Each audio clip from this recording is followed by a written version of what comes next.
Okay, it's live. Madam Mayor, we're live. You're muted.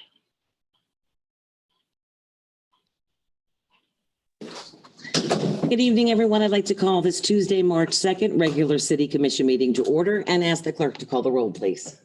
Mayor Pam Triolo. Here. Vice Mayor Andy Amoroso. Here. Commissioner Scott Maxwell is absent for the roll. Commissioner Carla Blockson. Commissioner Herman Robinson. Here. Thank you. Everyone would please rise for the invocation led by the Vice Mayor. I'd like a moment of silence for all our friends and relatives that we've lost to COVID, and a very special memory for Michael, our friend in College Park, and his partner CJ, and all their loved ones.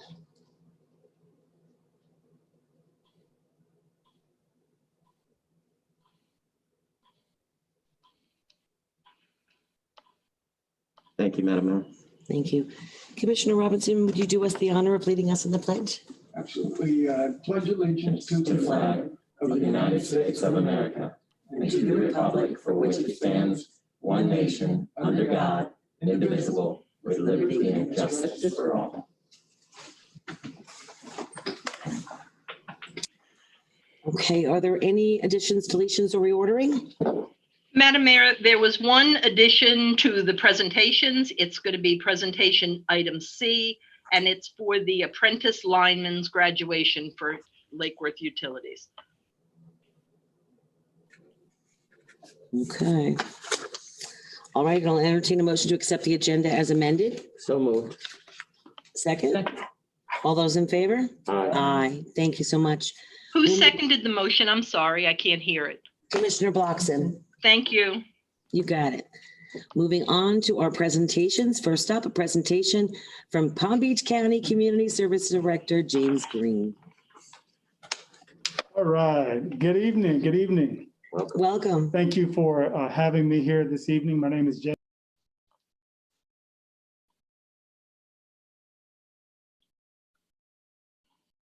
City Commission muted. Madam Mayor, you have to unmute, please. We are. We are. Okay. Okay. Thank you. So I'm the director for the Palm Beach County Community Services Department, and I'm glad to be here today or this evening. I'm also very thankful and grateful for the partnership with the city of Lake Worth Beach.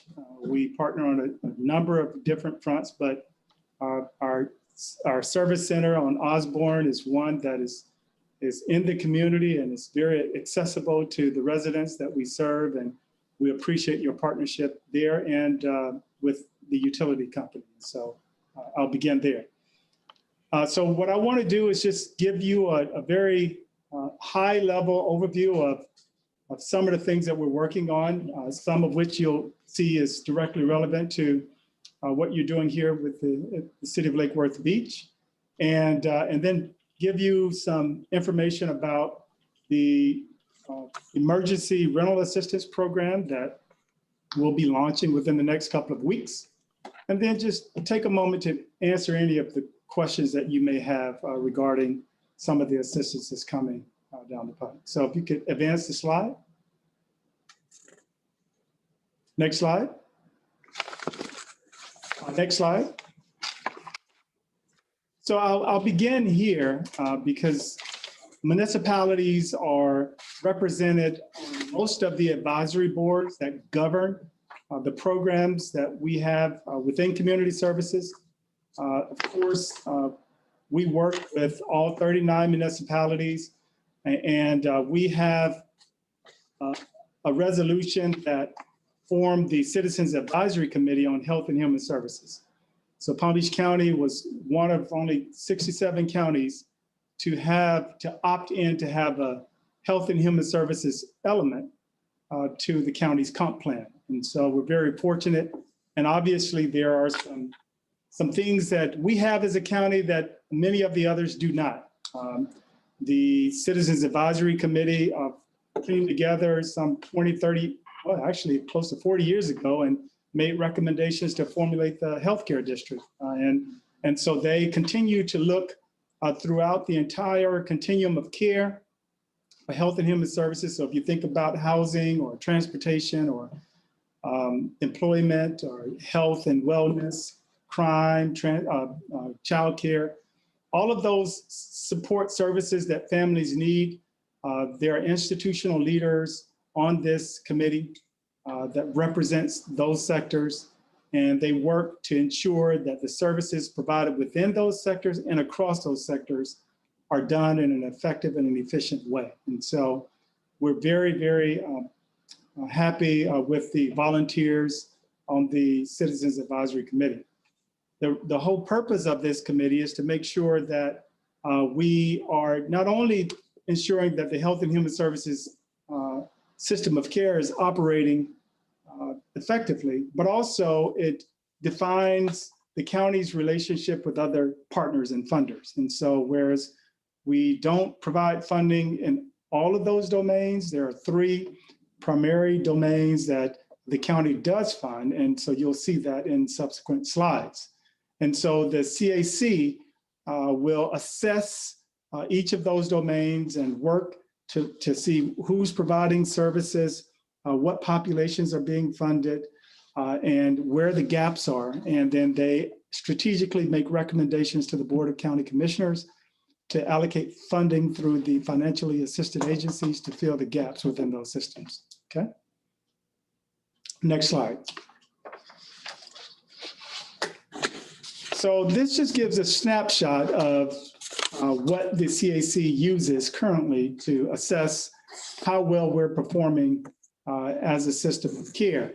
And so this can be found on page 10 of the Green Health and Human Services Element book. If you don't mind, I can just hold this up so that you can see it. So you can look at page 10, and this book really gives a deep dive and an in-depth look of each of those domains to see, to show you how we are measuring that particular indicator and to just give a status update on where we are. And it also helps us to focus our time and our resources strategically to ensure that we're kind of in the green in each of those domains. Next slide. Since the Citizens Advisory Committee was formed in the late 80s, there have been a number of developments. And so if you think about this, the visual on the screen and the various domains, back then, there weren't a whole lot of agencies stepping up to take a leadership role in ensuring that there was coordination across the entire county. So if you think about food and hunger, it's only been in the last decade or so that the United Way Hunger Relief Initiative formed. And so that wasn't necessarily reflected in the element, but there is a hunger relief plan that we're heavily invested in. We provide funding for the person that oversees that.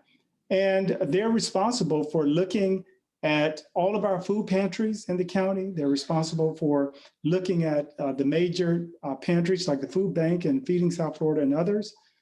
They're responsible for assessing at an even block level where the food deserts are and strategically providing us with information and recommendations so that we can ensure that all of our residents have the food that they need and the nutrition they need. And so it's a massive task in just when you're just talking about food, but think about that same level of coordination happening with transportation and employment and housing and all of those, right? And then you also have to think about how those things are interdependent. So if we have a backbone entity like CareerSource and we provide training with community action for employment, that's going to depend on how well people are, right? How healthy they are. And that depends on them having health insurance. And their health also depends on them being housed and having transportation to get to work. And so all of these domains are interdependent. And the CAC is really responsible for making sure that we prioritize groups, our vulnerable populations, and make sure that they are not slipping through the cracks and that we have an efficient way of communicating, not just within those domains, but across them as well.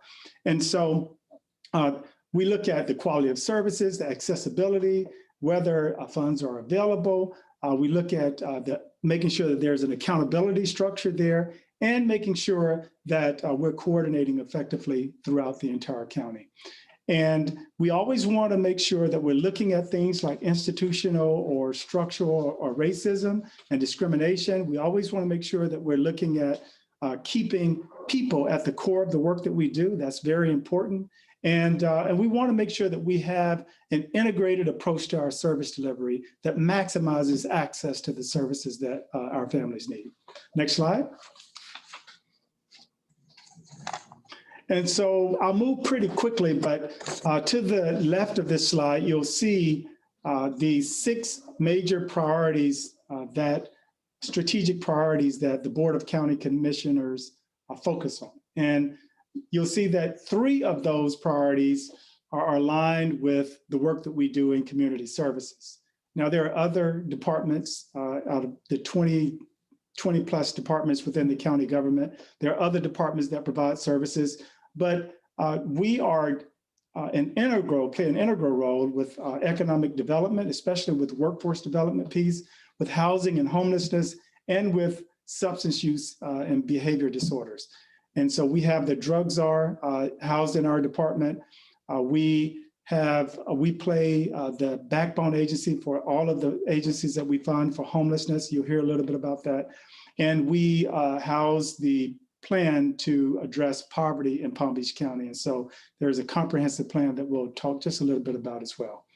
Altogether, we fund about 125 different nonprofits and programs, but we also provide direct services as well. We're an agency of over 200 employees that, again, works with all 39 municipalities. Next slide. So here's where it's important to inform you of the work that's happening, and especially in Lake Worth Beach. So Securing Our Future is an initiative where we're really working on some of the systemic challenges that families face to gain access to support services, but also to ensure that they can move up economically and earn more. And so we have a plan to reduce the poverty rate in the county by 10% over the next 10 years. When we looked at the 2017 data, there were 259,000 kids between the ages of 0 and 18, and 22% of them live below 100% of the federal poverty level. That's not a whole lot. It's for a family of 1, you have to gross about $15,000 a year in order to meet that, not net, but gross.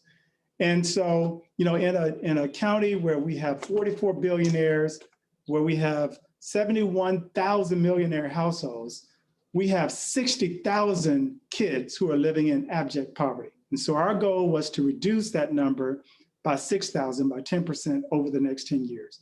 And that would equate to about 200 families per year that we help move above that federal threshold, and then eventually to the Alice living wage threshold and remain there for 2 years. And so we have a very comprehensive plan to look at that.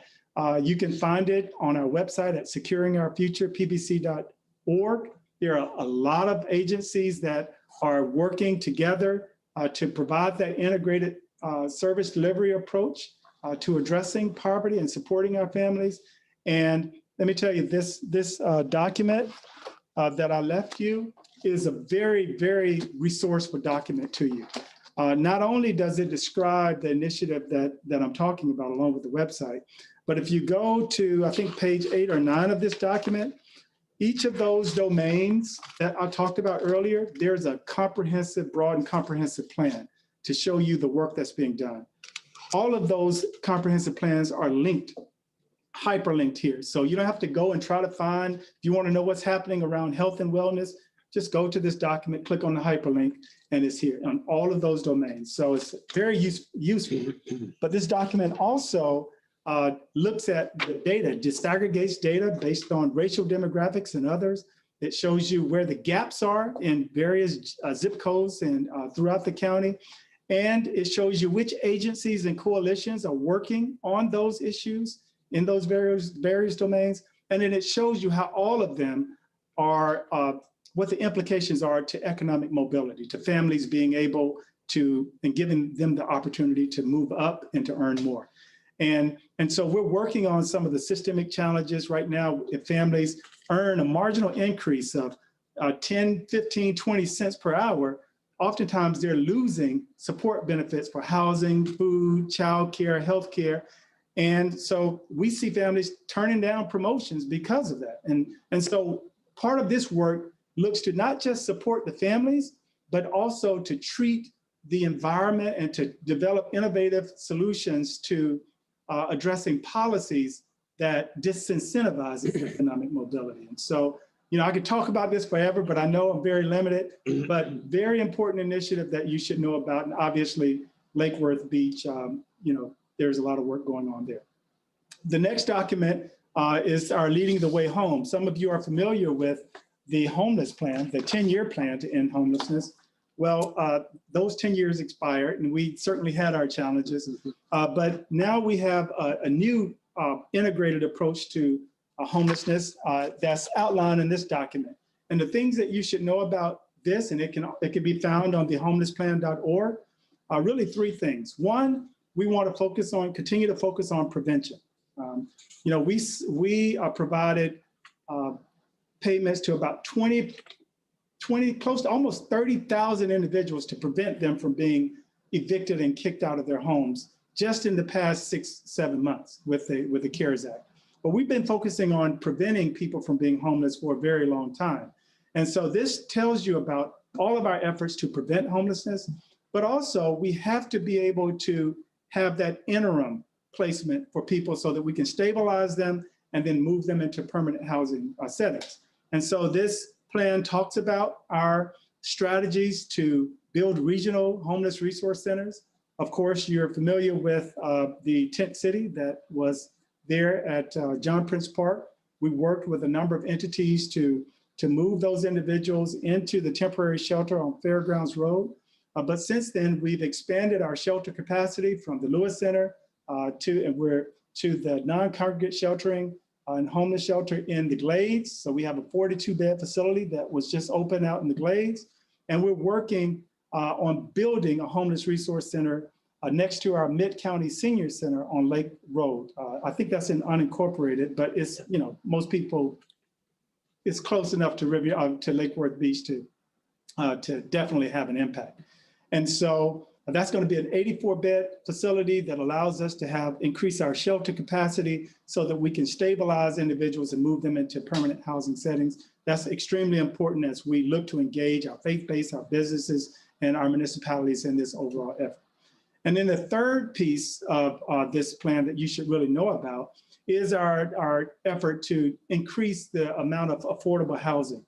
This plan describes where we are in terms of affordable housing. I think if you count all of the housing authorities, all of the developments that have set aside units, all of the land trust, all of the Section 8 vouchers, and we have about 28,000 affordable units in this county. Our need is in the 60s. There's a 30 to 40,000 unit gap in this county. And, you know, what we're looking to do is to continue to work with our various legislative affairs office and our various groups to ensure that policies like the Sadowski Trust Fund is fully funded so that we can develop more affordable housing here locally. But we're also looking to leverage other resources to really engage our business communities, our nonprofit communities, faith-based, all of them, to ensure that we can prioritize affordable housing. And when I say affordable, I'm speaking primarily of 60% and below, with an emphasis on 30% and below, that we can prioritize getting affordable housing here in this county. We saw a 43% increase in the number of seniors that we counted on the street in our last point in time count. And those numbers are continuing to creep up.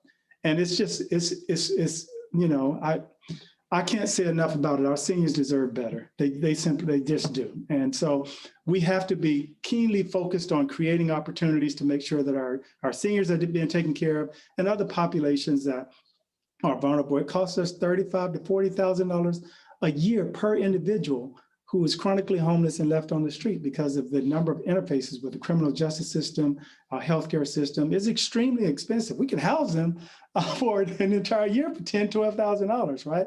And so researchers have shown that housing is a lever to improve outcomes across various domains and systems. So we can drop and decrease the number of interfaces with our criminal justice system and our health care system by 63% by just putting them in housing, right? And so we understand that we need to work across those domains and have an integrated approach to service delivery. And that's what this plan really dives into. It lays it all out much more succinctly than I just shared.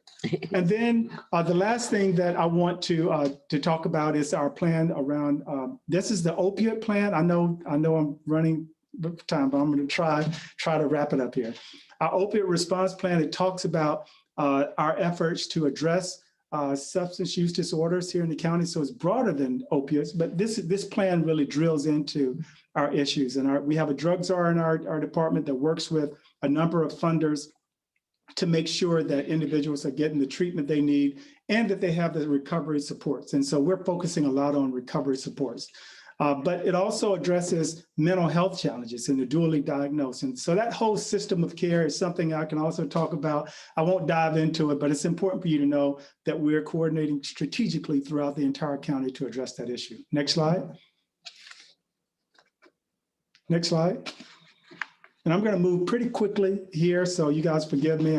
I know time has gotten away from me. I talked a little bit about our CARES Act rental and utility assistance.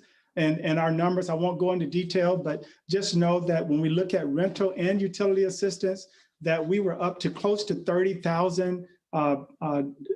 million that we expended within a span of 6 to 8 months or so. And that doesn't include other dollars that were moved from other departments so that we can continue to provide that much needed service. We also provided about 15,000 food card vouchers. So 15,000 residents got cards directly in the mail. From $800 all the way up to, I think it was $1,500. And it was very helpful to make sure that our residents had the food that they needed to manage throughout the pandemic. Next slide. This just gives you a look at the services that I just mentioned. We overlaid it with the census tracts to look at poverty and making sure that we had equity in our approach from how we delivered the services all the way to where the services were going. We looked at who was requesting services, who we provided services for, who were denied services, and we mapped it all out to make sure that that data guided our strategies and our process to ensure equity was at the core. Next slide. So I'm going to talk now just about the rental assistance that is currently available through the emergency dollars coming down from the federal government. Just a couple of things to note that the government has said that these dollars must go to households who are renters, not those who are owners. They must be 80% and below of the area median income, and you can see that breakout there. And they, they have to show and prove that they were directly or indirectly impacted by COVID. So they lost income because they were directly impacted by COVID through job loss, things of that nature. But indirectly, if their partner who's not living in the home but provided financial support lost a job and they weren't able to continue to pay child support or things of that nature, then those households would still qualify because of that indirect impact. So those are the important things to note. We are working to make sure that everyone has access to the portal. You can go to rentalassistancepbc.org. They can log on. It's mobile friendly. It's an easy app. They can do a whole lot. It's much more sophisticated than it was when we launched it 7-8 months ago. And they can go back, they can check the status, they can see where it is in the process. We have notes. So every time we talk to them, so we're much more prepared for this round of dollars than we were the first round. But their guidelines are so much more stringent now. So the federal government kind of left it open the first time. This time they've come back with a number of guidelines that will make it more difficult. So I want to manage expectations because we know that when we take this to the board on March the 9th and we talk about the program parameters, we know that it's going to be difficult for some families. But we're also going to be going into local communities with a mobile bus and going in, helping seniors and others to apply. So we'll do some different things this go around. So those are just some of the eligibility requirements. You can read through them on your spare time and certainly ask any questions that you have. Next slide. I just talked about that. Next slide. I just want to make sure that you know that we worked with the courts to provide eviction prevention services. We've contracted with Florida Rural Legal Services and Legal Aid Society so that they can catch those evictions that have already been filed, work with the landlords and make payments within a week or so to keep those individuals within their homes. And that was a very, very successful program that we're going to continue throughout the next few years. Next slide. I think we have 2 more slides here. I just wanted to make sure that you were familiar with the Community Health Worker Program because I came to the League of Cities and I also reached out to a number of city officials, and you guys provided information on where these workers should go to distribute masks, PPE, educational information, do everything we could to mitigate the spread of COVID. Some of them are still out there, working at the vaccination sites and trying to get people vaccinated. But this is just a snapshot of the agencies we funded to provide those community health workers to do all of those things. And it shows kind of where the services were delivered. Next slide. And these are some data points, just shows some of the outcomes from that investment. You can take a look at that on your spare time as well. And then the next slide. And then the last slide is, I just want to mention that we did work with United Way to fund a number of nonprofit organizations to help them throughout this pandemic. We ended up expending $4.2 million to fund close to, I want to say, over 300 agencies here in Palm Beach County. And it was, beyond what we did for the for-profit businesses in providing almost $80 million to small businesses, the majority of them 25 employees and below. We also work with our nonprofit partners to support them throughout this pandemic. And I'll stop there to entertain any questions or comments. Vice Mayor.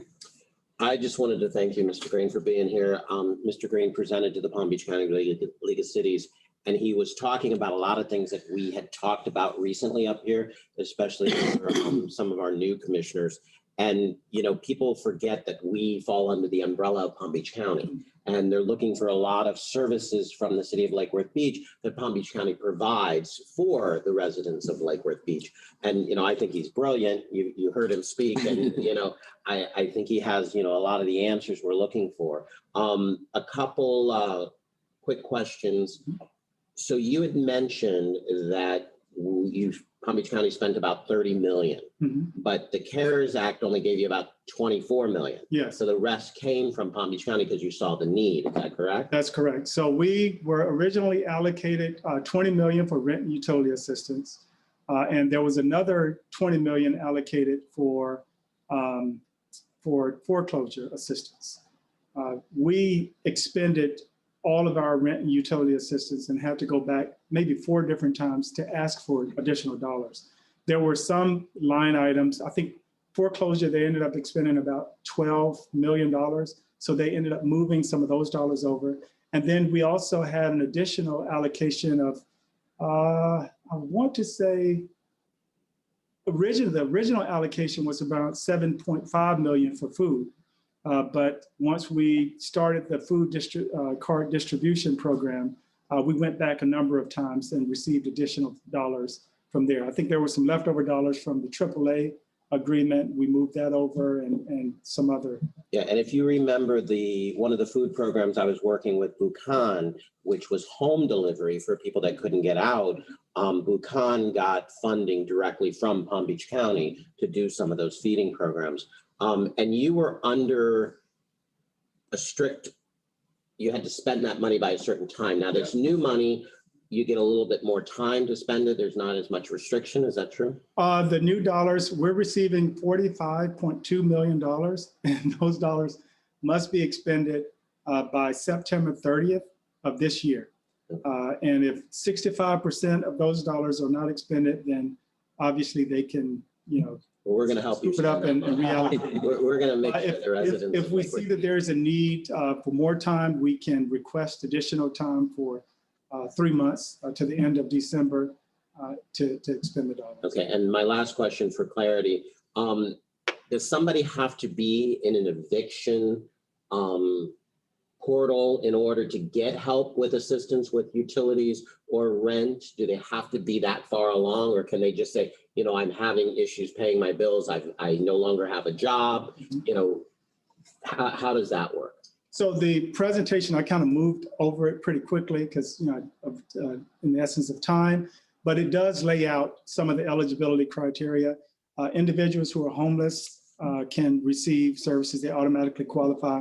Those who are at risk of homelessness, so if you see that they're behind on their utility bills or they're receiving eviction, or you can document that they're struggling, and if they don't get the assistance that they'll likely be evicted, they are eligible as well. And so this new guidance does provide some additional parameters for us to utilize. And there are different avenues like self-attestation forms that we can use if the documentation that they're providing is not adequate. And so it is a little bit more expansive to include those who are just at risk of homelessness, so they do not need to have an eviction notice in order to receive services. And we can pay up to, if the board approves the parameters that are laid out, we can pay to 12 months in arrears for rental assistance, and then 3 months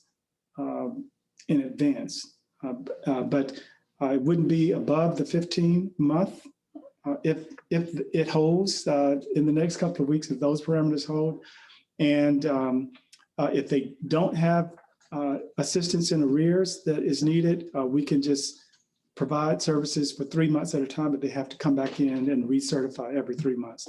Those are parameters that didn't exist with the CARES Act, but do exist with the new guidance from the. And did I hear you right that there would be some kind of mobile assistance possibly? Because Yes. a lot of times, I helped a couple people do fill out the documentation for food stamps, and it was hard. Yes. It's a lot of work. Yeah, we will be taking a mobile bus to various communities and helping them to apply. But we're also we're funding, I think, 6 nonprofits to assist with service provision. We're also working with the faith-based community and some municipalities. So we do have, like the city of West Palm Beach, who assisted. The residents came there and they were able to help them to apply. And we're happy to extend that invitation to you guys. Do we know if there's a nonprofit in Lake Worth that you're working with yet? Yes. So we have Farm Worker Coordinating Council is one, but we're working on expanding it as well. So there are some nonprofits that may not have their central office here, but have a satellite office here that we're working with. But they're all listed on the rentalassistancepbc.org website. And again, I've reached out to entities from the Guatemalan Mayan Center, from Caridad, from a host of other entities, of the Hispanic Chambers and the Puerto Rican Chamber of Commerce and others to work with them as well. Great, thank you. Commissioner Watson? Please give the website again for the rental assistance. Is rentalassistancepbc.org. Okay. And then when you talked about a valid government issued ID, we have a number of undocumented people living in the city of Lake Worth. What would they be able to use if they didn't have a valid government issued ID? So we're working with partners that primarily work with this population to make sure that we can ensure that they have access to services. That provision wasn't outlined in the previous funding, but it is something that is allowable in this funding but we're taking all of this. I don't want to put the cart before the horse, we're taking all of this information to the Board of County Commissioners, and then they're going to decide on how we proceed with service. So. And also on the proof of income for all household members 18 and older, would they be able just to use the form from the Social Security Administration to show that they did not have income in the previous year? Would that be sufficient? So HUD has provided some guidance on how we calculate income. We're going to be using those basic guidelines to start off, but there is still a lot of gray area in terms of like what you're talking about, what documentation we can use. And so government issued documents like food stamp forms or Social Security that shows income information are typically documents that are acceptable when we're assessing household income. And so we'll likely keep it that way as long as the board is okay with that. Okay, thank you. Thank you so very much. I really appreciate it. Oh, sorry. Mr. Robinson. Well, I just, we seem to be spending a lot of, do we focus on the cause of, you provide the services, but are there other county community organizations that lobby Tallahassee to fix some of the things that cause the things that you have to provide services for? Yeah. So, so the county has a legislative affairs office that has a broad and comprehensive legislative agenda, and they work with each of the departments, including ours. We talk to community members. We do a lot of focus groups, a lot of community conversations. We gather a lot of data, and we assess which local, state, and federal policies impact us here on the ground. We take that prioritized policy agenda to our legislative affairs office, and they work with 20+ lobbyists to work. But we also work with other entities. The Birth to 22 Alliance has a legislative committee with lobbyists from the Early Learning Coalition, CSC, the Palm Beach State College, the school district, and others. So we present our legislative agenda to them. And then the human services, all of the nonprofit organizations, they have what's called a Human Services Coalition. They come together every year. They create a green book of their legislative priorities, and they use that to lobby in the state. Green book being? It's called a green book, but it's just a prioritized legislative priorities. So you're in Tallahassee now, or somebody's up there pushing for ways to fix? So not me. Well, I mean, I go up there to share information about programs, but I don't lobby. How much pressure do we put on Tallahassee to fix the things that, I mean, we seem to be not going after the cause. We're providing services, tremendous. So, Palm Beach County is, as you know, is well respected throughout the state. And so, Tallahassee. I mean, I think in terms of when you look at other counties, we certainly have our ability to the governor, we have the governor's ear and others' ear as well. But yeah, obviously we could always, we'd like to see more improvements. We'd like to see legislate. I won't get into that space because, I'm just here to advocate. But we have a department that does focus on not just Tallahassee, but Washington, D.C. as well. And they are very much aware. I mean, we've worked with the Florida Chamber Foundation on a number of issues, including the fiscal benefits cliff that I described to you. They listen to the Florida Chambers Foundation on Tallahassee, and there have been bills introduced to begin to address those issues. They just haven't made it across the finish line. Act gets rated every year. I mean, who's minding the, anyhow, the shot sign up, it's not racially balanced. So, I don't want to step, I do during emergency serve as the Human Services branch director. So, health and medical is a part of that. I'll speak a little bit to that, but I don't want to get ahead of myself. Obviously, that's a state-run operation, but the county plays a supportive role. And there have been a number of efforts to work with local churches, a number of efforts to work with local municipalities to ensure that there's racial equity and that people of color have access to the vaccines. And we'll continue to do everything that we can to ensure that there's access. So, I'm talking about this all day too, but obviously we have sites strategically located throughout the county to support that and to ensure that residents have access to the vaccine. The primary core issue, part of it is access, but part of it is just a lack of vaccines and the availability of vaccines. So Sign up isn't easy. sign up is not easy. You're absolutely right. That is a challenge. And the way that the priority groups are established is sometimes a challenge. But rest assured, the community has spoken loud and clear about the need for equity, but it's more than just access. There's a lot of misinformation out there. There are some cultural aspects to people not being forth.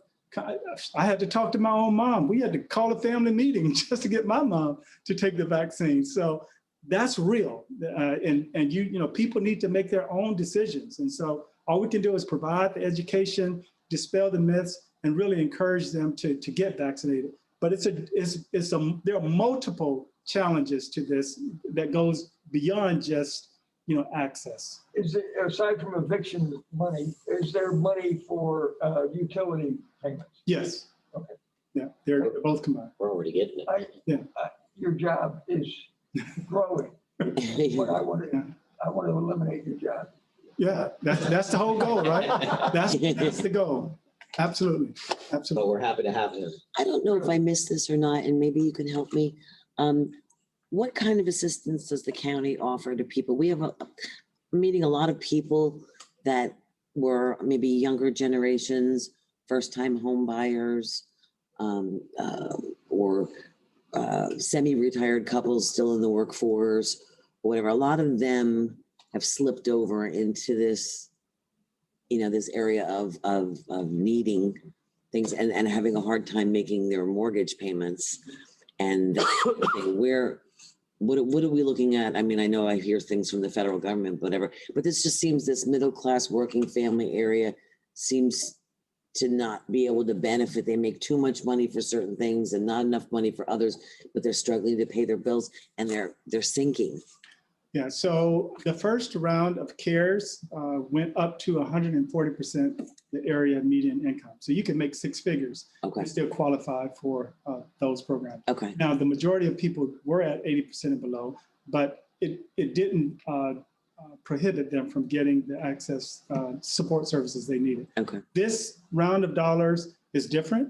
So the federal government has said 80% and below with an emphasis on 50% and below. Mhm. And so for emergency rent and utility assistance, that's what we're going to focus on. Mhm. But, you know, obviously you hear about talks. There's a bill that just passed through Congress or through the House. I think it's still being heard on the Senate, if that. And so if that bill is passed, then that will provide some additional assistance to local communities and perhaps to some of the families that you're speaking of. I know we need it for both of them. Mhm. Yeah, I'm so excited that you guys are doing that. Our community with 25% plus poverty rate, Yeah, absolutely. our people need it really badly. Absolutely. Thank you so much for bringing that here. I really appreciate it. Thank you. All right, thank you guys. All right. Appreciate it. Be safe. Thank you. Thank you all so much. Okay, we're going to move on to our second presentation, which is an update by Captain Todd Bear from PBSO. Good evening, everybody. Thanks for having me tonight. Major Keen and Lieutenant Lavinia are not on the Zoom call, but they are watching on the city website. They're here in spirit. If you recall, my last update a few months ago was a combination crime data and community policing because somewhere in 2020 we missed one. So we're back on schedule. And this one tonight is on community policing. We've been doing a lot of good stuff and I'm here to tell you about it. If Keith could throw up the PowerPoint. All right, next slide. This is what I'm going to cover tonight. Our community policing projects we've been doing. I'll speak briefly on the CJC Policing Forum that a lot of you attended a few weeks ago, where we're at with our homeless action plan, and of course the overdose data and the RTCC Real-Time Crime Center tag reader camera program updates that are on each one. Then I'm also going to speak on the two grants we have working actively in the city. Next slide. First off, on community policing events and initiatives, we've done a bunch. I couldn't even put them all on here, but I put on some of the ones we've been focusing on. The Inner City Innovator Hope Dealer Program that I talked about at the last meeting is still in progress. We do not have a timetable on when the building will be to start the renovations. So I'm going to probably get with the city in the near future and see if we can possibly start the program maybe at the gym or the Osborne Center until we get the building up and running. We are still looking for mentors. We definitely need some mentors. We're looking for people from the Lake Worth community. It's important that the mentors come from Lake Worth Beach and not, West Palm Beach, where Ricky started the program. They've got to be known to the kids they're going to be mentoring. So if you see any out there, we're definitely looking. We need 3 or 4 to get rolling. But that is a project that we're going to stay the course and get it up and going. Prostitution operations. As you know, this is an issue that requires constant maintenance, and it is a constant complaint from citizens. COVID initially hampered it, but we've found a way to do this safely for everybody involved. And we've done 5 or 6 operations since September, and each one has been a success. We've gotten 4 or 5 girls each time. The First Appearance Advocacy Group, which I've spoke on many times, is a key component of this.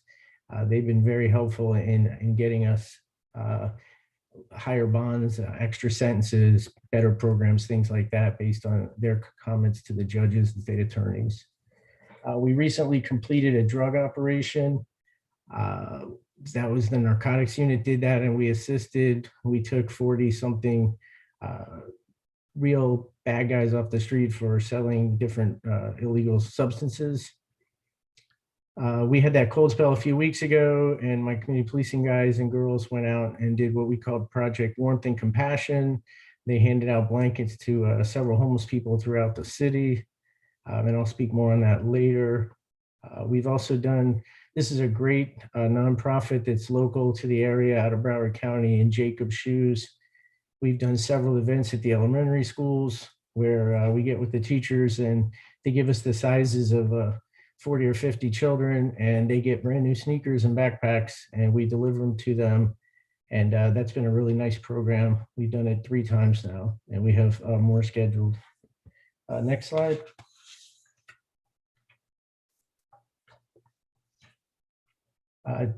Juveniles probation checks. Juveniles do a good portion of our crime in the city. They typically don't receive significant penalties, being that they are juveniles. But we came up with this program as a good way to keep them accountable.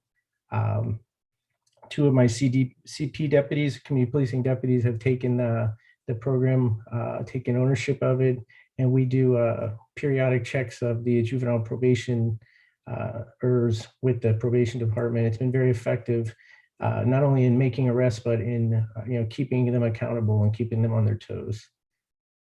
We're doing several traffic saturation patrols. Traffic complaints have been up recently. We've done several of them, including a DUI patrol the other night where we netted 3 DUIs, hundreds of citations and warnings, and 13 criminal violations. And that's part of one of the grants I'll speak on later. Every year we do our school backpack giveaways. It was a little more important this year with COVID and everything that's going on. And each year we do the soccer tournament at Harold Grimes Memorial Park. And we were able to do that this year as well, which was quite a feat with COVID, but we were able to pull that off. It's a very popular community event. Next slide.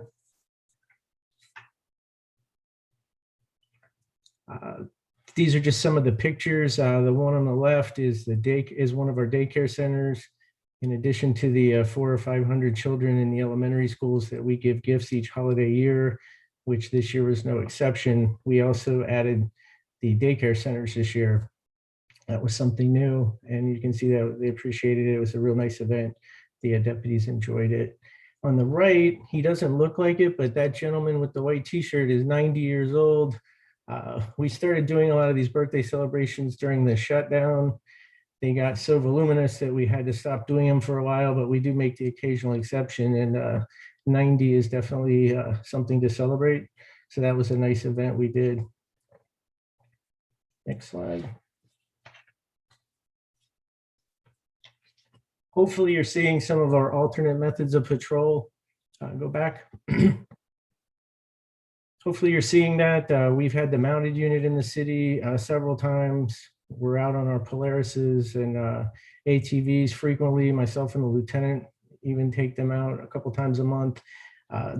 All these different methods, park, walk, and talk, bicycles, they're a good way to get closer with the community as opposed to driving by in your cruiser with the, the windows up and the air conditioning on.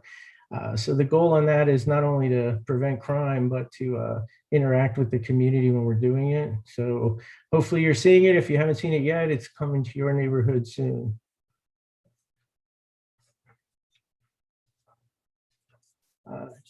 The one on the left, the photo on the left is one of the In Jacob Shoes events. I believe that one was South Grade Elementary. The one on the right, I'll explain. When we were at the elementary school for that event, one of the little girls we gave the shoes to started crying, and we walked over to see why she was crying, and she was actually crying tears of joy. And then she explained to us she wanted to show us her old shoes that she'd been wearing, and they'd been chewed away and eaten on by rats.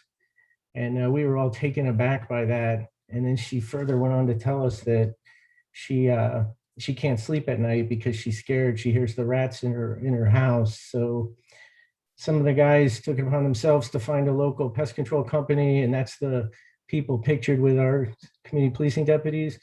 They cleaned out the entire house for free, and we got her, in addition to shoes, we got her new bedding, some furniture, and clothing. Nobody should have to live like that. And that's just one example of some of the stuff that we see on a daily basis. Next slide. The forum, thank you all who were there, came out and supported us. It was a really good event. There was some good dialogue. There were some tough questions. I think some good things are come out of it already. We missed the slide, we have to go back, but there was one good thing already is Commissioner Bloxon's idea for the substation down at the Osborne Center. I met with city staff a couple of days ago down there.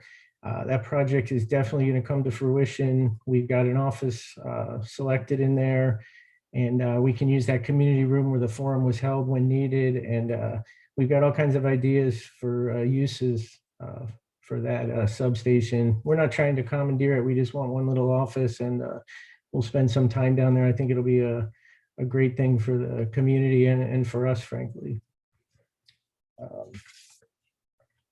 Next slide. Perfect timing after hearing Mr. Green speak. My guys work regularly with him and several other entities. We quickly realized that you can't and you shouldn't arrest your way out of this problem. We make arrests when needed, but homelessness in and of itself is not even criminal. You've heard me say that before. It is, however, a frequent citizen complaint, and oftentimes there are related crimes. So we decided to start an action plan about 3 months ago and try to take it on from a different angle. We've been working really closely with the Lewis Center, the Lord's Place, Goodwill, and the Palm Beach County HOT team. We've had a lot of success. We placed several people in permanent housing and/or got them rides back home to their loved ones in other areas. As I mentioned earlier, we've been doing other events such as handing out blankets and supplies. And I'm very excited. PBSO just came out with a new homeless notification form.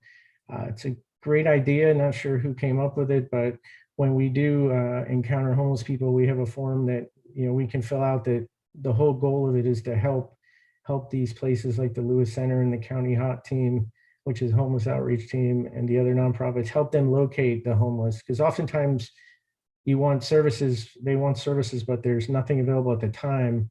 So when something comes available, we have to be able to locate them. And this should help with that. Next slide. There's the overdoses that are on here each time. As you can see, we've been trending down for a few months. We've had our best month in a while. That's still 11 overdoses, 1 fatal, 10 non-fatal, but we're definitely trending in the right direction. I recall when I got here almost 6 years ago as the district captain, those total cases in a 12-month period were up near 600, and now we're at 282, which is still high, but it's less than half what it was a few years ago. So we're trending in the right direction, but it's again something we still have to work on. The Real-Time Crime Center tag reader camera update. I'm pleased to say we now have 76 high def tilt pan zoom cameras in the city. All of our hotspots are covered. All of our high traffic areas are covered. The downtown beach, we've got great coverage. It's monitored by the Real-Time Crime Center out of headquarters. And then we have 32 automated license plate readers or tag readers. We have every ingress and egress into and out of the city covered. As far as tracking the data, it was easy when we were the pilot district and we were the only ones to track. This is a different command that they fall under, the Real-Time Crime Center. That's the agency from January through February for this year. Last I checked, they said we can account for 50 or 60% because we still have the most tag readers and cameras in the county, but they don't track the data by district. So you can look at those numbers and have them, and that's essentially where we're at in the district 2 months into the year. Next slide. As far as our grants, I've spoke on these before, but we're currently in year 3 of our $1 million Department of Justice community-based crime reduction grant.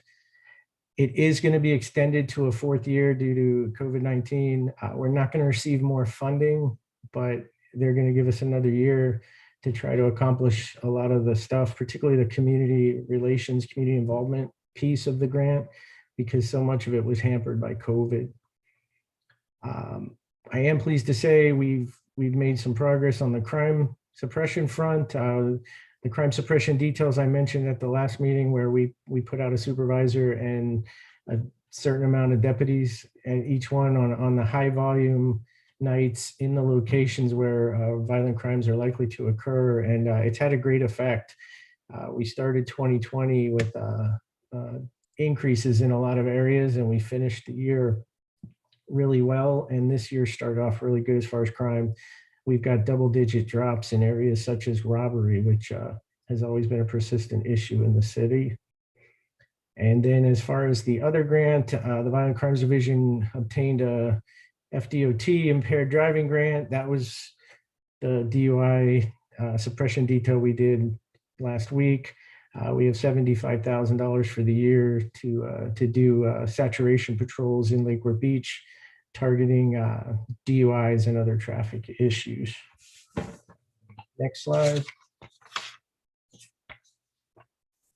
There was one slide, Keith, you missed. It was one of the first ones, if you could go back.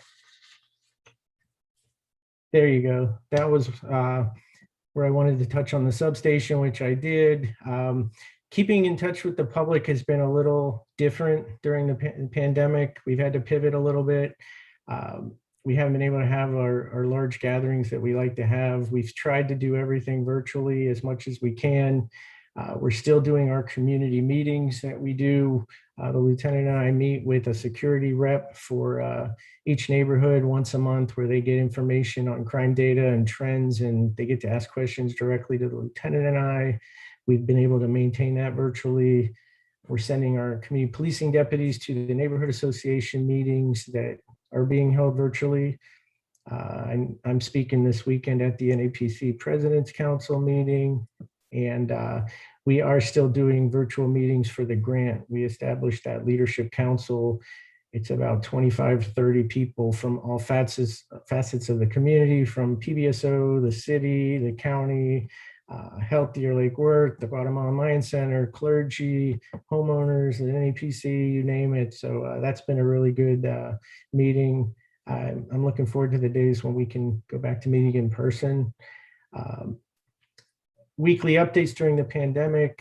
This is something I started a little less than a year ago today. When the pandemic hit, I started sending out weekly emails to my distribution list with crime, trends, COVID information, and anything else that's pertinent. Sorry. It seems to have met a good response, so we're going to keep doing that. And we just did, our media relations just did a lock it or lose it campaign. Auto burglaries are problematic, not just in Lakewood Beach, but all over the county and probably all over the country. So we just went door to door with our media people doing a lock it or lose it. Just about every week, we have several unlocked burglaries to vehicles. Many times they leave valuables in there up to and including guns and other things, car keys. So hopefully people take that time to remove all their valuables and lock their cars. It would help us out immensely. You can go back to questions. With all that, we're still fighting crime as well. Just about every morning I wake up to at least one really good caper. Last week we had that occupied burglary on South Lakeside. We were able to apprehend him very quickly. He had extensive history, and we worked with the state attorney's office to keep that gentleman locked up. He's still in on a $100,000 bond.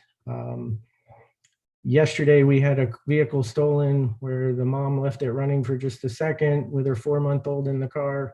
The bad guy took off in the car with the 4-month-old. Fortunately, he dropped the baby off at South Grade and then got back in and drove to the liquor store where he used her credit card, and we were able to track him down and make an arrest on that.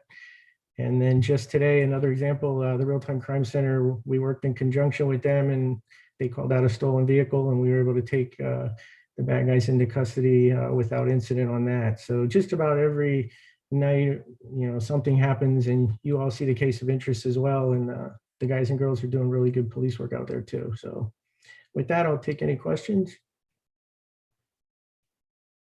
I think you're muted. Sorry, good. Hi, thank you, Captain. The lock it, secure it, is that actually a printed card that I heard, if I heard you right, you went door to door with? It's a refrigerator magnet. Okay. And can we maybe get those out to the crime watches in the neighborhoods? I know quite often they're struggling to actually, do something that's effective. They're looking for ideas. I think that's a great idea, but maybe they can help you get those out. Because I know, especially in my district, there's a lot of, crimes to cars. And 90% of the time when I ask them, well, is the car unlocked? And they say yes. So, it's just, an education process. And then can you talk a bit about the grants?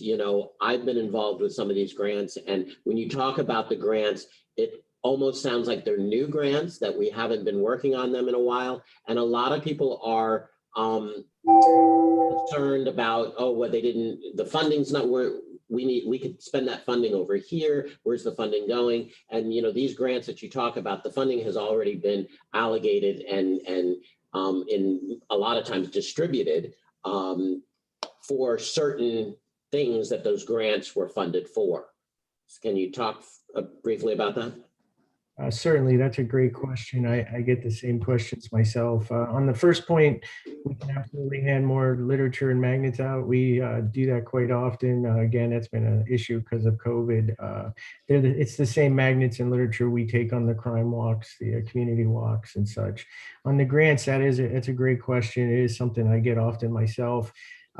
When we put in for these grants, a lot of them have really strict parameters, and you get the money, but you have to tell them where you're going to put most of it when you're applying for the grant. And there's a lot of requirements of the grant, such as requiring university to do your research. We had to pay Barry University to do that. We hired a detective. We had to hire a grant coordinator. So a lot of the funds are eaten up on things like that. But we have been able to distribute some to other areas, and we do have a little bit left that is discretionary. So we will, we'll see as we go. That's what the leadership council meetings are for. I believe you've been at several. That's where we talk and we try to get, make the most of the money that is available. The traffic one, same thing. That's primarily for overtime money to to put the deputies out there doing the saturation patrols. That's to put, deputies out in the street doing the enforcement. Some of it, I'm going to guess, that's not my grant. They chose our district. It's a violent crimes grant, which traffic homicide falls under. But, some of it probably has a component where there's some monies for literature and education stuff, not just enforcement. That's how they typically work. But yeah, it's not like they give us some money and we get to decide what we want to do with all of it. It doesn't work that way. Okay, Commissioner Bloxham? Thank you. Oh, sorry, I said Commissioner Bloxham. It's okay. Go ahead. Let him go ahead. No, go ahead. Go ahead, Commissioner Robinson. Robinson. Oh. She turns the floor over to you. All right. Captain, good to see you. The first appearance, you're still doing first appearance? Yes, absolutely. Tammy and Chip and Richard and Carl are a key component of that, of our success with the prostitution issue. They show up on a moment's notice. For operational security reasons, we can't give them too much heads up. We typically tell them after the operation, and they find out the evening before. Many times they show up on a Saturday morning or a Sunday morning, and of course they're volunteering their time. But yeah, we're absolutely still doing it. We also contact other programs such as Gail Levine's been doing pipe and prep prostitution programs since before I was an officer. She's been doing it probably 30 years, and we call her after each one as well. So it's not just enforcement. There are programs if you really want to stop doing this business. When you deal with the homeless, do you run across or have any training in the mental health awareness or recognition? Yes. Many of our deputies have CIT or crisis intervention training, which is a 40-hour course put on by NAMI. At a minimum, the deputies have training in what we call mental health first aid. And that's only because you can only get so many people in the county through that CIT. That's they only have so many a year, and there's thousands of law enforcement here. So because we can't get them all through CIT as much as we'd like to, we have mental health first aid and then other training. But yes, of course. Not a criticism, but when you go to birthday parties, is the military style necessary? The less armament at a birthday party, I would think, the better. That's not a criticism, but less guns in sight, I think, are indicate more of a civil society.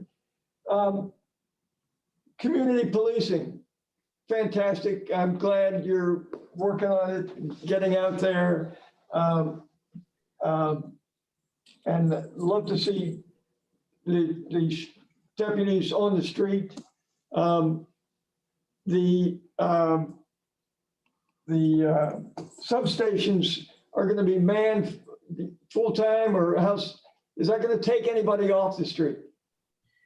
No and no. They won't be manned full-time. It'll be full-time.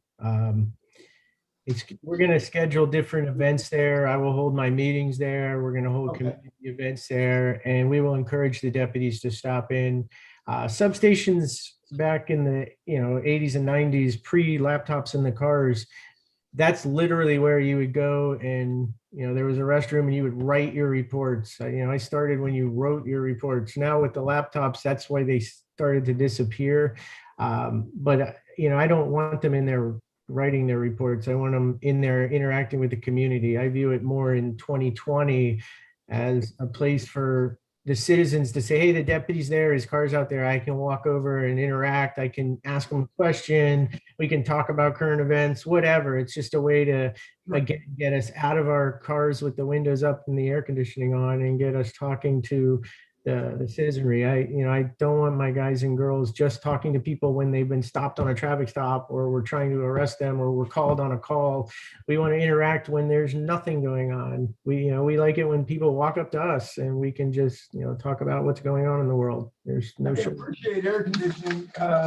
Bicycles, did you have an umbrella on a bicycle or a laptop on the bicycle? Anyhow, that's a method or a means to get out on the street, which I'd like to see more of. I think the appearance on the street is a good thing. Your budget involves, it's not going to affect our budget with the substations or Lake Avenue substation. No, I don't see, the cost should be very minimal. There's already everything we need there other than maybe some signage. We definitely want signage so that people know that we're there. Other than that, the cost should be very minimal. No, I don't see any budget. It's all relative. What's minimal? It should be very minimal. I don't foresee any issues. So the budget, construction budget isn't coming out of the sheriff's budget. There is no construction budget. We're just utilizing a vacant office in the. Thank you. Commissioner Luxon, sorry. First of all, when I appeared at the recent community forum and asked for the substation at the Osborne Center, it was certainly on my wish list. And I want to thank you for bringing it to fruition. I think that it's very important and I salute you for doing it. And are you using the money from your grant that you received that's almost $1 million, for that area? Will some of the funds come from that?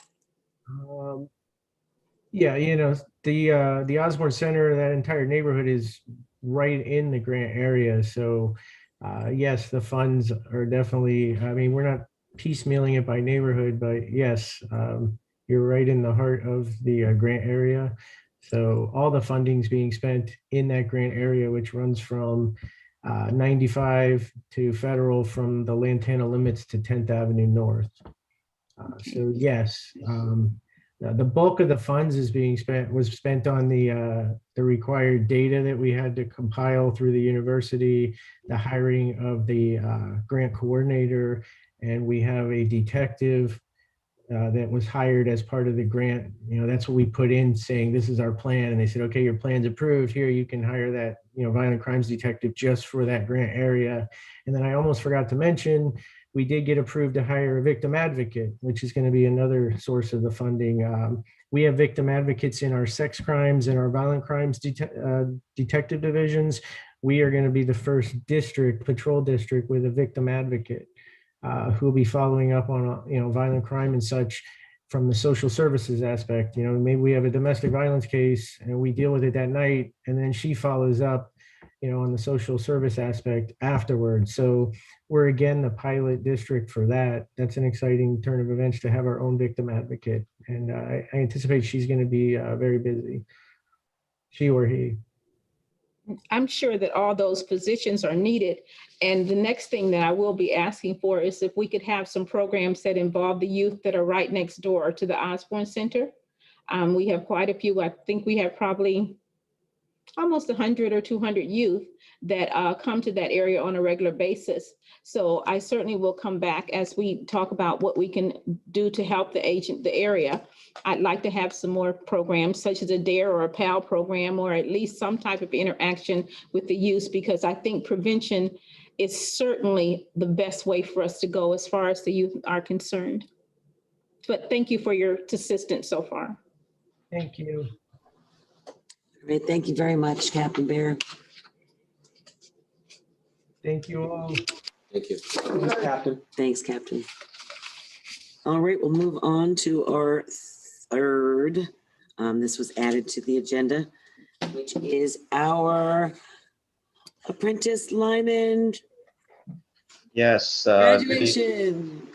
On behalf of the group, thank you. And this is at Liberty Electric Utility Director. I'll be assisted tonight with the presentation by Walt from our Electric Utility Department, Director for Transmission Distribution.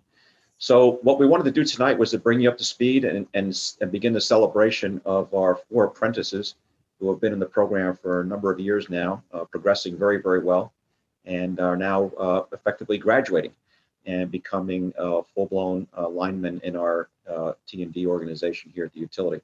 So I'll turn it over to Walt. He's going to talk to you a little bit about the program and about the individuals which will be graduating or have graduated already, and we're going to celebrate them on Friday. I'll turn it over to Walt. Thank you, Ed. Madam Mayor, Honorable Commissioners, Walt Gill, Assistant Director of Electric Transmission Distribution, for the record. As Ed drives the screens here, I kind of hyped it up as we are in the pandemic and we can't do the normal celebration with the guys in the chambers and stuff like that. So as we mentioned, our class of 21 has graduated. We have produced 4 exceptional linemen. We go through the program. It's a 4-year program, and we go through the whole thing. And I'll highlight some areas. And there's a little comedy and stuff like that because I did some interviews with the instructor, the lead instructor, Sam Jackson, as well as with the apprentices as they were graduating out. And I asked them some questions, and of course, I get the standard governmental answer, and I'm like, come on, guys, from the heart. Let me write something down from the heart, So it took a little bit to get it out of them, but a good bunch of guys are graduating. So the City of Lake Worth Beach Electric Utility, we started our lineman apprenticeship program in 2012. At that time, we were having trouble recruiting certified linemen, and we had desires of having a group of future line workers that would be learning the trade on our own system. Our apprentice program is registered with the Florida Department of Education, Division of Career and Adult Education, and is sponsored by Atlantic Technical College. The apprenticeship spans 4 years and is comprised of 432 hours of classroom time and 6,000 hours of OJT. Our first class of 5 apprentices graduated in 2016. I presented them to you back then, and all but one is still employed with us. And since graduating, 2 have did I lose you, Ed? 2 have been promoted to City of Lake Worth Beach Electric Troublemen, and 2 have grown to be exceptional City of Lake Worth Beach electric linemen. Our second class, the class of 21, has produced 4 top-notch linemen that will be tremendous assets to our electric utility for many, many years to come. So now I introduce the instructor, the lineman foreman instructor and mentor, Mr. Sam Jackson.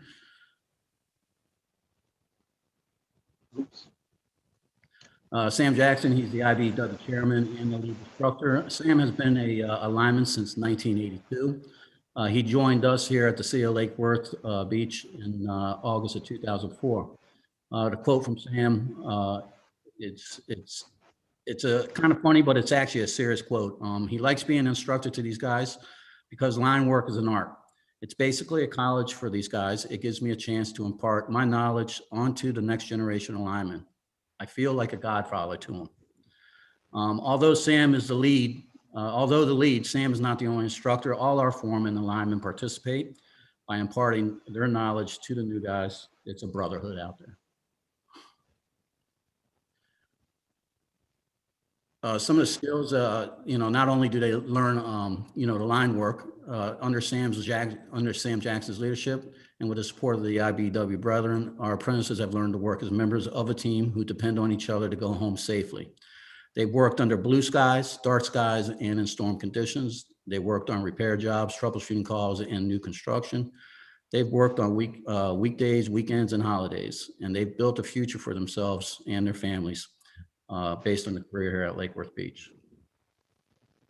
So now I'll introduce our new lineman. Zach Parker joined us on January 1st, 2017. He has a high school diploma. Previously worked for Wilco Contracting. He was in their underground services division. And his quote is, back in 6th grade, my uncle came over in his 55-foot bucket truck with lights blazing, and I was hooked. My father wanted me to go to college, and I said, no, I want that, and never looked back. Kyle Jenkins. Kyle Jenkins actually joined the city on December 10th, 2012. He started out with the city as a beach lifeguard. Transferred to the utility on January 1st, 2017 as an apprentice lineman. High school diploma, married, expecting first child in April. Knew that I couldn't be a lifeguard forever and also knew that I couldn't be trapped in an office somewhere. So I started watching the last lineman class train at the training yard and fell in love with it. Chris Ross joined us on January 1st, 2017, GED. He previously worked for DBE Utilities. He was directional bore foreman, single, 3 children. My father, Van Ross, was a City of Lake Worth lineman from August 1983 to March 2004, retiring from the city after 21 years of service. It was only natural that I followed in his footsteps.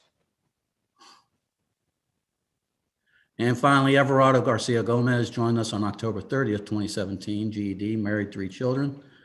Previously worked for Davy Tree, our vegetation crews. He was a line clearing foreman.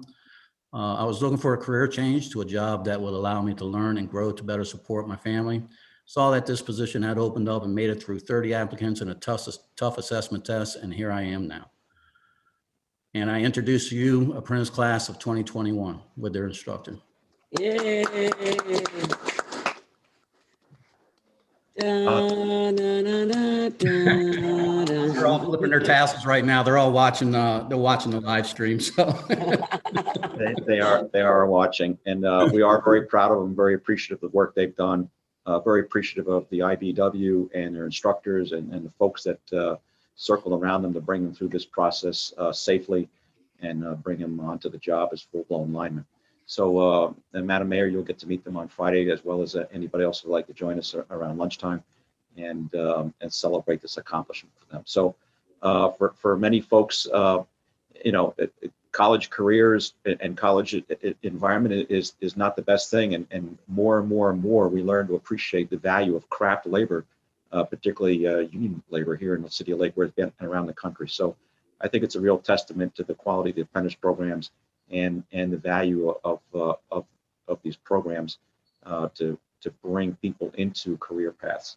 And you know, they'll hopefully spend the rest of their careers here in Lake Worth Beach, but there's tremendous careers opportunities around the country. And for those of you that may be listening from around the country, we're looking for more alignment as well. So not only us, but the contractors that support us around the edges of our operations. So it's a good career choice, important to be safe. And for those residents that may be watching, these are the folks that turn your lights back on when it's too cold, windy, nasty, wet, crazy outside. They're the ones that are out there trying to get your lights back on as soon as possible. So please think of them, drive safely when they're on the road, and say thank you to your favorite lineman here at Lake Worth Beach. Thank you very much. Thank you, Commissioner Bloxon. Oh, I'm sorry. City Manager, did you? Yeah, I just want to follow up with my appreciation to the crew. It's amazing, and this is another incredible aspect of having our own community-owned electric utility is being able to work with local homegrown talent. That these are men that are driven to do incredible things for their community and have a deep attachment to this city. And that goes for everyone from Sam Jackson through all our crews and also the leadership with Walt and Ed. So I just want to compliment everyone. We're very, very proud of what they've been able to do. And we're very, very supportive of this apprenticeship program and grateful to everyone involved. So go Lake Worth Beach Electric Utility. Exactly. I'll second that. I like how Sam called it an art too. It truly That fits right within our DNA. And I'm always so proud of our linemen. I know every time we've come through here, and I'm just awfully sorry that, you know, that I'm missing all those great hugs that I normally get every time we do. You have a bank of them that you're storing up. I don't know, I'm storing up for that, but we're so proud of you. And I love the fact that we have the apprenticeship program for this, and it's nice to see our ladies and men graduate. Yeah. Thank you so much, Walt, too. Nice job. quite welcome. Thank you. All right, thank you all so very much. We're going to move on quickly to our commission liaison reports and comments. Commissioner Bloxham, would you start with us? I think that we've all had a busy couple months together. And I just want to thank you for allowing me to work with you guys these past few months. I have learned so much, and I have truly, and it's been an enjoyable experience. Thank you. And meeting Ed and learning about the electrical and utility, that was just fantastic. Thank you so very much. Vice Mayor? Real quick, we still have our food distribution going on every Tuesday. We're still feeding about 700 families. The Palm Beach County League of Cities, we had our general meeting. The hotel, the press conference today was great. It's great that this commission has finally got to the point where we can move forward the hotel, and I'm happy on behalf of the residents, and I look forward to that hotel opening.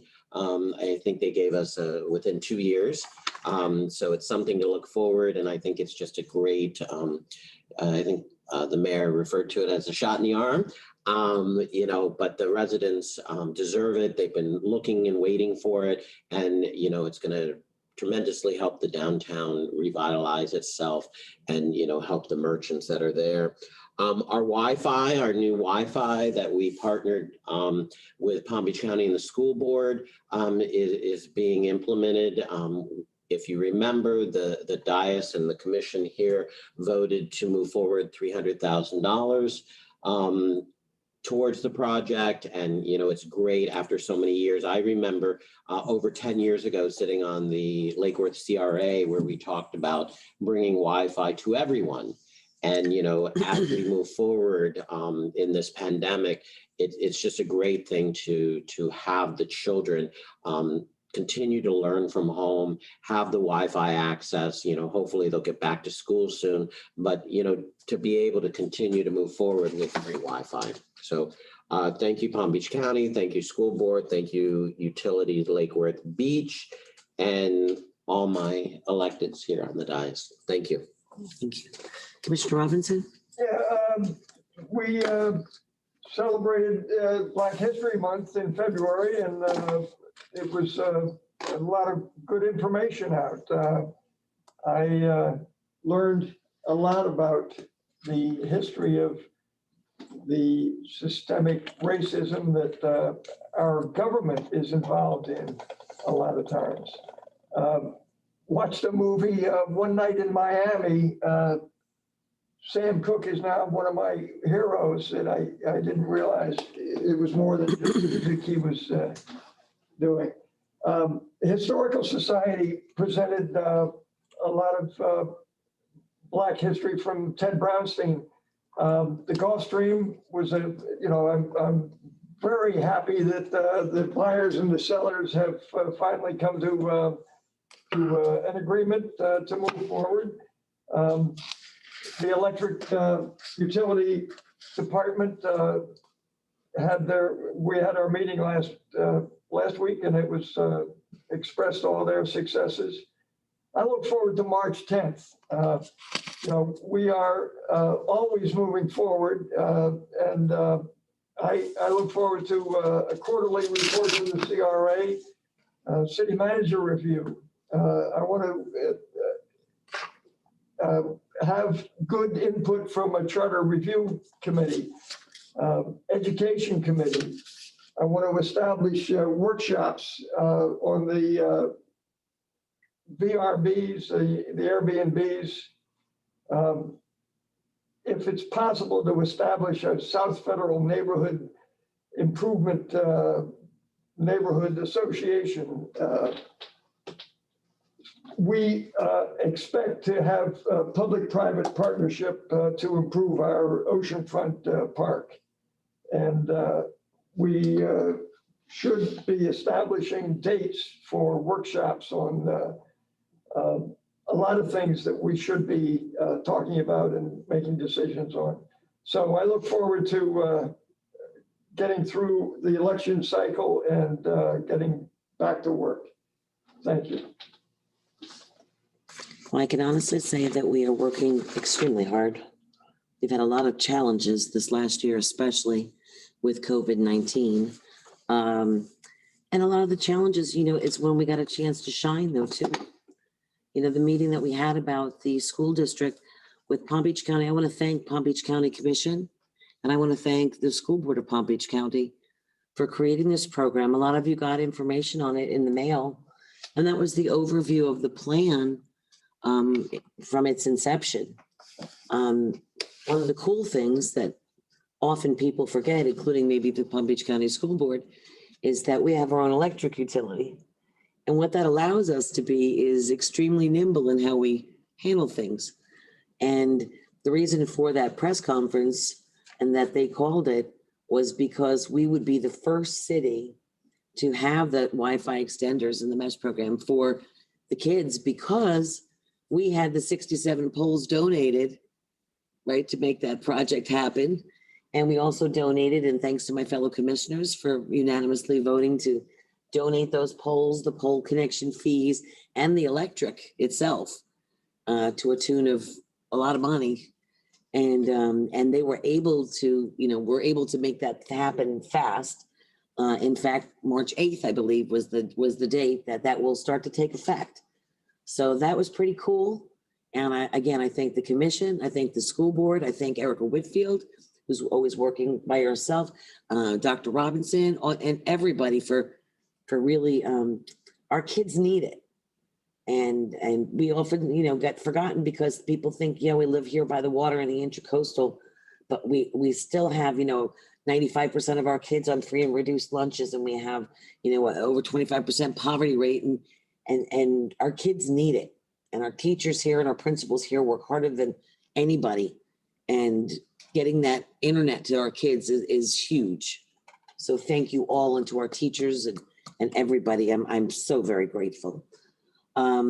Today with the hotel, that has been, I could tear up about it. It's from the second I got here, it was obvious that this downtown needed a hotel. The city needed a hotel. It needed an economic engine. And just like our beach or a pool, that hotel is a heartbeat of this community, and it needs to open. So I've committed myself to work really, really hard with the owners. We are blessed there that CDS came in. A lot of people don't realize that hotel is not owned by the city. It's somebody owns it, and it's their project. People say, why isn't the city doing more? And why are they still sitting on it? It's somebody's owns it. And what we've been able to do through the course of the last several years is make sure that while it's not open, it doesn't get bought or taken over or operated as something that we don't need in the community.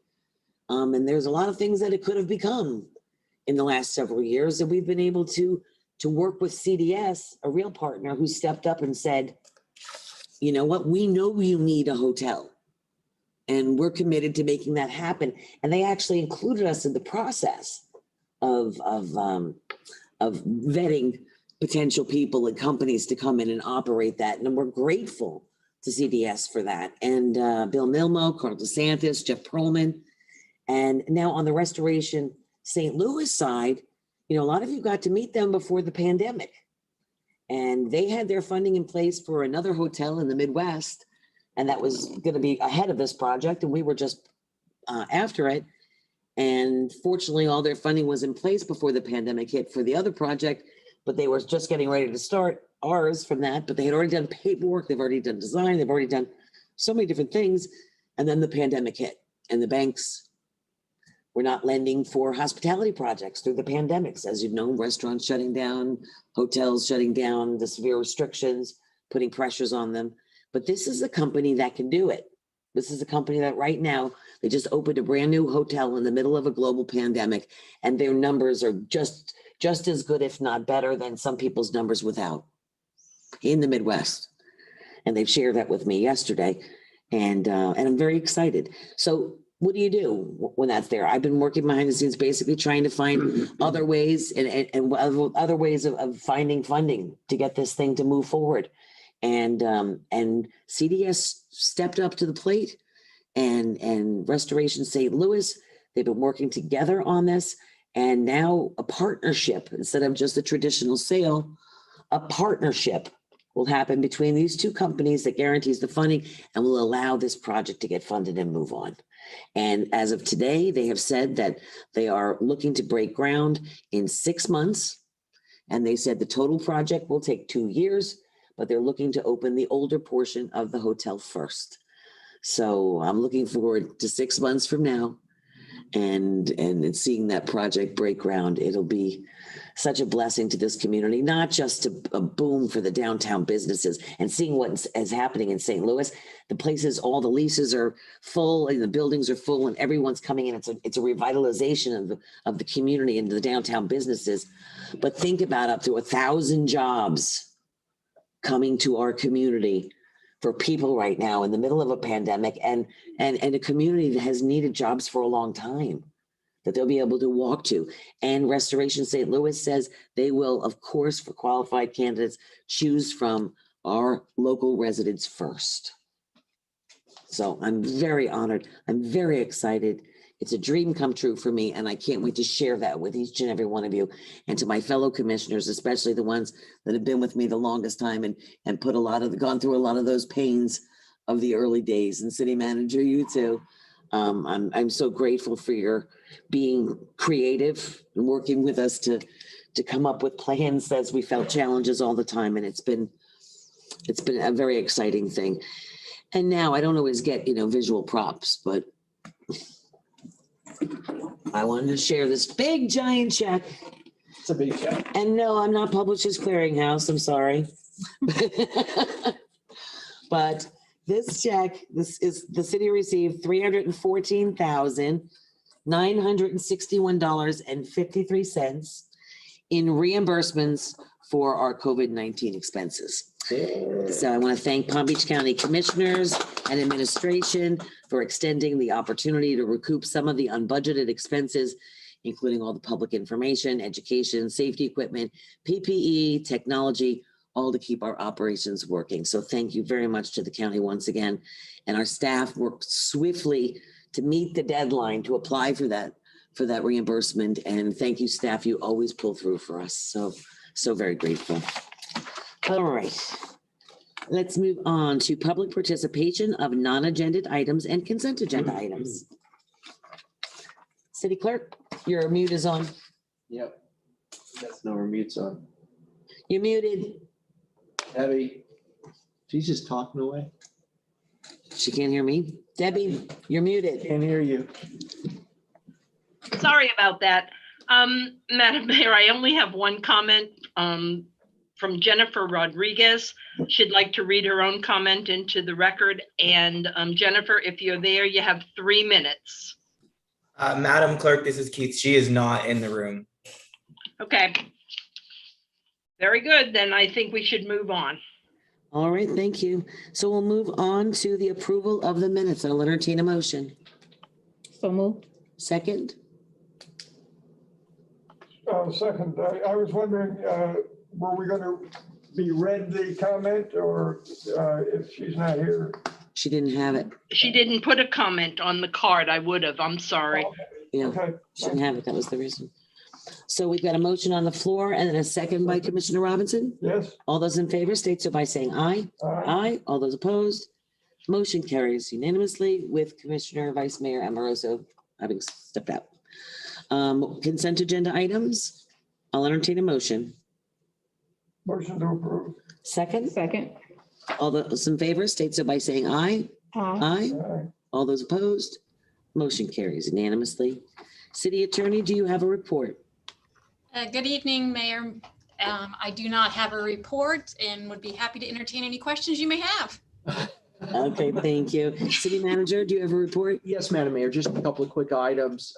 As several of you had contacted me about several of the adult congregate living facilities in the city and trying to get them coordinated with the county or the state to receive vaccinations on site. I want to report to you that one of the successes in coordinating was with the Lake Worth Towers. I got confirmation from Bob Spears that indeed they were visited by the group that's working and they did do vaccinations today. I'll have some more information and then there'll be a follow-up as well on their second shots. But we're keeping the pressure on at both the county level and with the partners that are out there now operating and working directly with the state in some cases, and trying to get them into the city in as many places as possible, which is your direction to me and staff. And we'll continue to follow up with that and we'll report back. I also want to remind everyone that there's a project that's coming, starting, I guess, at this point, we had demolition at the Bohemian site, which is right on Lake Avenue at the railroad tracks. So if you're in that area, it's the old bottling plant that we've looked at for many years. And it's going to be a really nice market-driven rental apartment complex that eventually has the ability to perform and interact with the train station, which is planned for that area. There's also going to be a parking garage facility of which y'all agreed to partner to provide parking for our artisanal district and the arts district. So this commission is looking forward, looking ahead and planning things that will be greatly appreciated and needed as we move forward. And this is one of those great projects. Affiliated, who's doing the mid, which should be having their grand opening, I think, on Thursday, is doing this project as well, and they're great to work with. We're grateful for them. I want to remind you all that the legislative session started today. We have several items in, including some drainage projects, matching grants that we've requested, as well as $3 million request for the Ocean Current Energy Project. That'll be require some of y'all to, while you're in Tallahassee or however they're doing lobbying at this point in time, but we'll be following those items that we have, as well as the items from Palm Beach County and this Palm Beach County League of Cities, which are aware of the package there. I want to remind you that one of the keys to any legislation, I say this every year, any session, is not so much that good legislation gets passed, it's killing all the bad stuff. And they're constantly trying to erode cities and counties' home rule. One of the issues we're going to be watching and following, if there's any legislation that makes its way through regarding Airbnbs, because I know it's a topic that's going to be coming back to y'all as well after the session, is our plan for that, to see if we get any relief and help from Tallahassee. We're not holding our breath, but we'll do our best. And Madam Mayor, that's my report. All right. I'll entertain a motion to adjourn. So moved. Second. All those in favor state so by saying aye. Aye. Aye. Good night, everyone. Good night. Thank you. See you next week.